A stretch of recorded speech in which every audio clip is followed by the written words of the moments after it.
Hello everyone, welcome to Sunya PCS. Guys, in this particular video, we are going to talk about how to tackle or how to crack CSET exam. देखिए CSET हमारा paper 2 है, UPPCS prelims का part है, right और इसको clear करने का क्या स्ट्रेटजी होनी चाहिए, this is what we are going to discuss in this today's video. So let's first understand कि इस पर्टिकुलर पेपर का पैटर्न क्या है. देखिए पैटर्न हमें सबसे पहले समझना पड़ेगा. सबसे पहले हमें पता होना चाहिए कि नंबर ऑफ क्वेश्चंस कितने हैं. तो हमें पता है कि नंबर ऑफ क्वेश्चंस इसमें 100 है. टोटल मार्क्स की अगर मैं बात करूं तो कुल मिला के ये 200 मार्क्स का पेपर है, राइट. उसके बाद अगर मैं नेगेटिव मार्किंग की बात करता हूं कि भाई कितनी नेगेटिव मार्किंग हमें इसमें मिलती है, तो जनरली हम लोग देखते हैं कि 1/3 नेगेटिव मार्किंग आपको मिलती है इस पर्टिकुलर पेपर में. Then what is the nature क्या है इस पेपर का. क्या हम मेरिट बेसिस पे इस पेपर को पास करना है, क्या हमें इसमें पर्टिकुलर क्राइटेरिया है इसको पास करने का. तो यस, द क्राइटेरिया इज 33% और ये क्वालिफाइंग इन नेचर है. ठीक है, आपके अगर 33% मार्क्स आ जाते हैं इस पर्टिकुलर पेपर में, मीन्स आप पास कर गए हो इस एग्जाम को.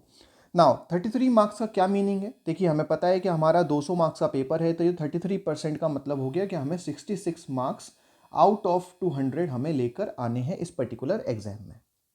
नाउ द क्वेश्चन अराइजेस कि सर क्या सिलेबस है इस पर्टिकुलर पेपर का. तो ये सिलेबस आपके सामने है. एक पूरी तरीके से मैंने एक कॉम्प्रहेंसिव वे में आपको एक सिलेबस बताया हुआ है यहाँ पर कि देखिए हमारा जो इंग्लिश का पार्ट है, जैसे कि कॉम्प्रहेंशन हो गया, interpersonal skills including communication skills, logical reasoning यानी कि LR जिसको हम जानते हैं, decision making and problem solving ability, साथ में आपके जनरल मेंटल एबिलिटी, तो बेसिकली क्वांट का पार्ट है. और उसके बाद आपको एलिमेंट्री मैथमेटिक्स आती है, जनरल इंग्लिश और हिंदी.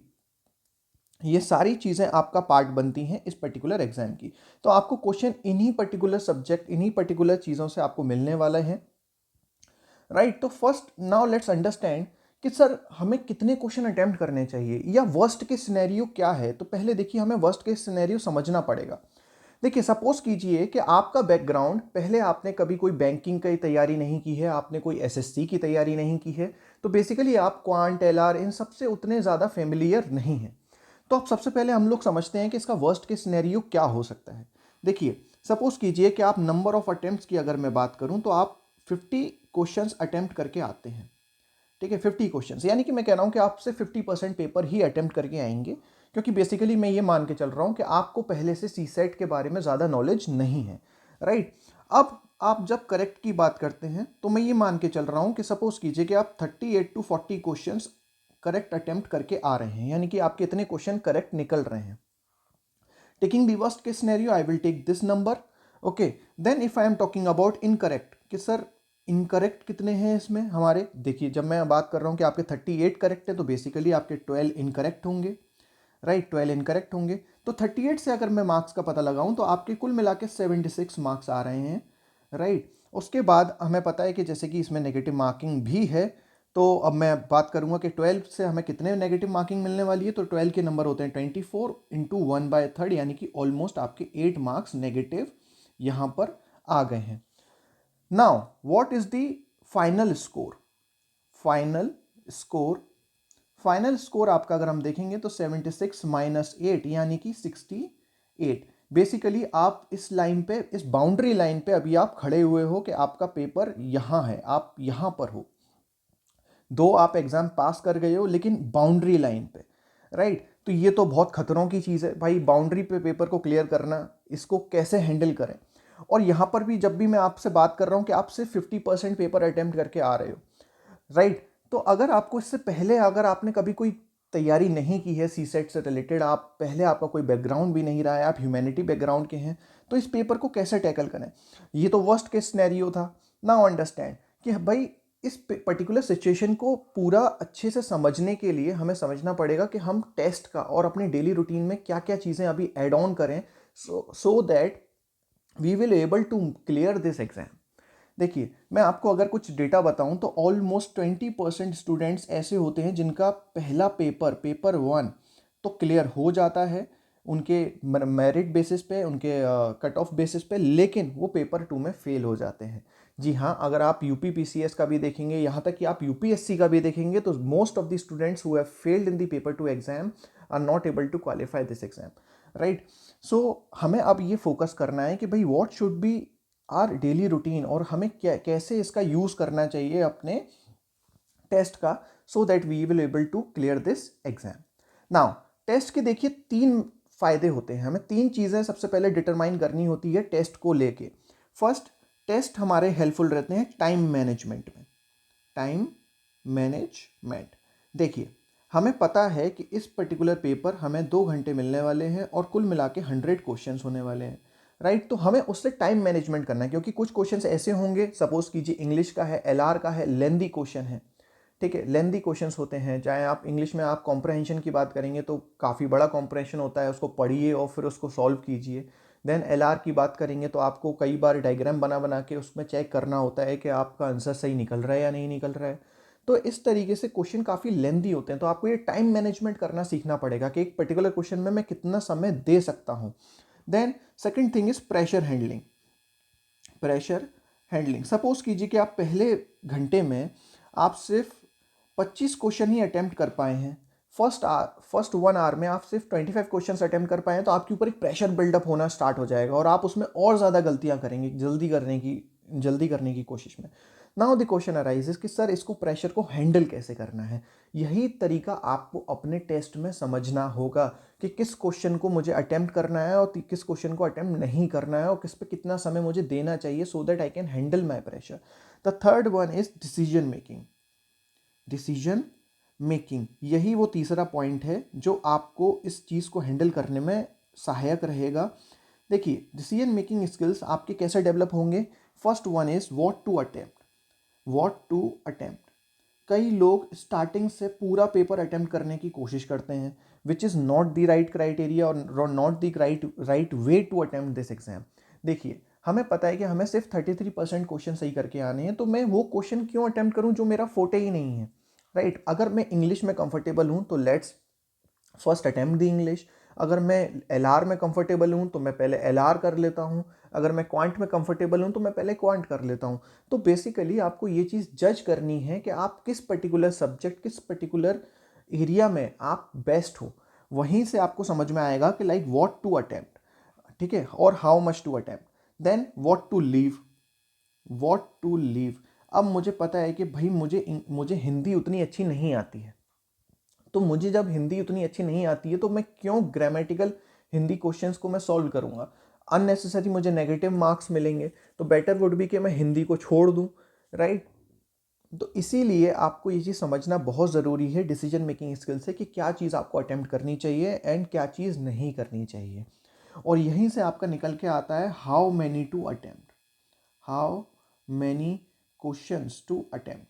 देखिए आपको यहाँ से आपकी एक्यूरेसी के बारे में पता लगेगा। जैसे कि मैंने आपसे प्रीवियसली बात की थी, यहाँ पे मैं लेके चल रहा था कि सपोज कीजिए कि आपकी 25% इनएक्यूरेसी रहेगी, मीन्स आप 75% तो एक्यूरेसी करके आएंगे, लेकिन अपार्ट फ्रॉम दैट 25% इनएक्यूरेसी रहेगी, जो कि बहुत लीनियंट है, ठीक है। इतना तो हम मान के चलेंगे कि भाई 25% क्वेश्चन हो सकता है कि गलत हो जाए।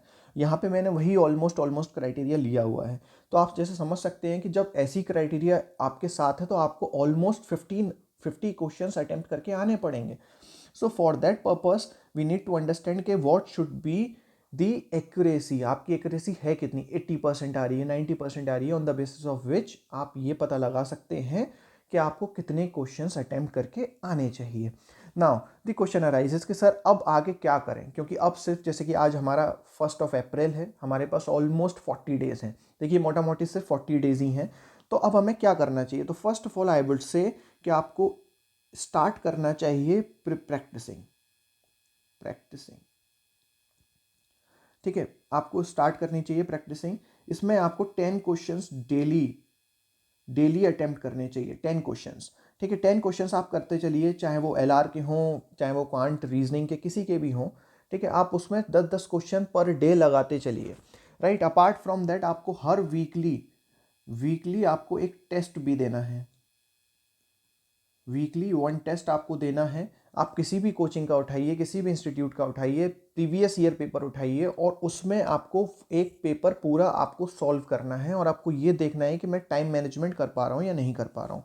On the basis of this practicing you need to increase your speed. सबसे पहली चीज़ आपको अपनी स्पीड इंक्रीज करनी पड़ेगी, क्योंकि देखिए कैलकुलेशन करना ईजी नहीं होता कुछ लोगों के लिए, because they do not have the background of mathematical background. Okay, तो अगर वो ह्यूमैनिटी बैकग्राउंड से हैं तो उनको बहुत मुश्किल होता है। Then you need to know your strength, know your strength, कि आप इंग्लिश में अच्छे हैं, कि आप LR में अच्छे हैं, कि आप क्वांट में अच्छे हैं, ये चीज़ आपको यहीं से जज करनी पड़ेगी। आप एग्ज़ाम में बैठ के ये चीज़ जज नहीं कर सकते, तो आपको यहीं पे ये चीज़ देखनी पड़ेगी कि आप किस पर्टिकुलर सब्जेक्ट में बेस्ट हैं, and that you have to attempt first.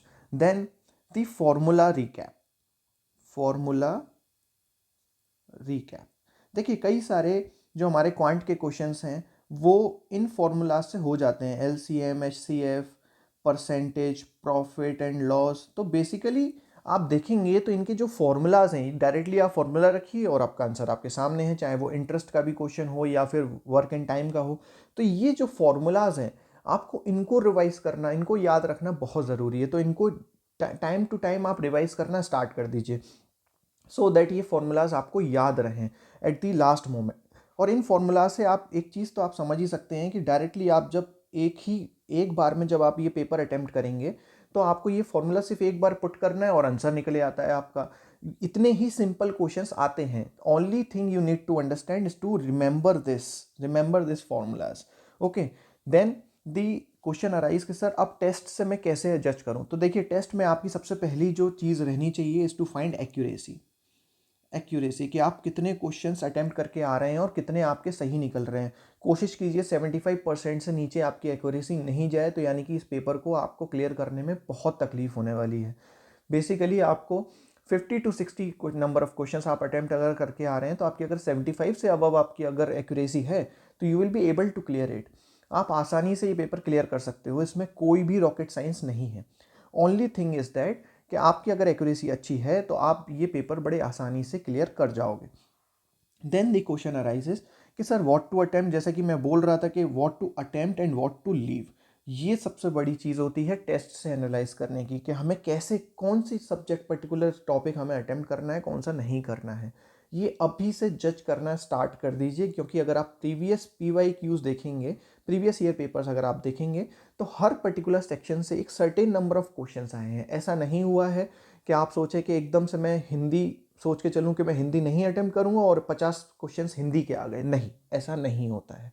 10 से 12 क्वेश्चन आएंगे, हर पर्टिकुलर टॉपिक से number of questions already pre decided है। तो आप एक बार प्रीवियस ईयर पेपर देखेंगे तो आपको उससे समझ में आ जाएगा। तो आप एक कैलकुलेटिव डिसीजन ले सकते हैं कि मैं किस सब्जेक्ट को पढूं और किस चीज़ को नहीं पढूं, कौन सा मेरा फोटे है, कौन सा नहीं है। तो वहाँ से आप ये पता लगा सकते हैं, right. So guys this in this particular video we have discussed कि कैसे हमें CSET की तैयारी करनी है लास्ट 40 डेज में। Also guys I want to tell you कि हमारा जो योद्धा टेस्ट सीरीज़ है, जिसमें हम लोग आपको GS से रिलेटेड सारे पेपर्स प्रोवाइड कर रहे हैं, इसके लास्ट 2 टेस्ट में ये फुल मॉक टेस्ट हैं। फुल मॉक टेस्ट मीन्स आपको इसमें दोनों CSET और GS दोनों ही मिलेंगे, राइट। तो ये बहुत ही अच्छा प्लेटफॉर्म है आपके लिए जज करने का, because already 500+ students are giving the test. तो आपको अपनी एक रैंकिंग के बारे में भी पता लगेगा कि आप कहाँ पे लाई करते हो and what strategy you need to adopt afterwards. So guys for this particular test series you can visit to our website soneaies.com। वहाँ पर PCS सेक्शन में जाके आप इस पर्टिकुलर टेस्ट सीरीज के बारे में पता लगा सकते हैं। Okay, so stay tuned for further updates. Thank you.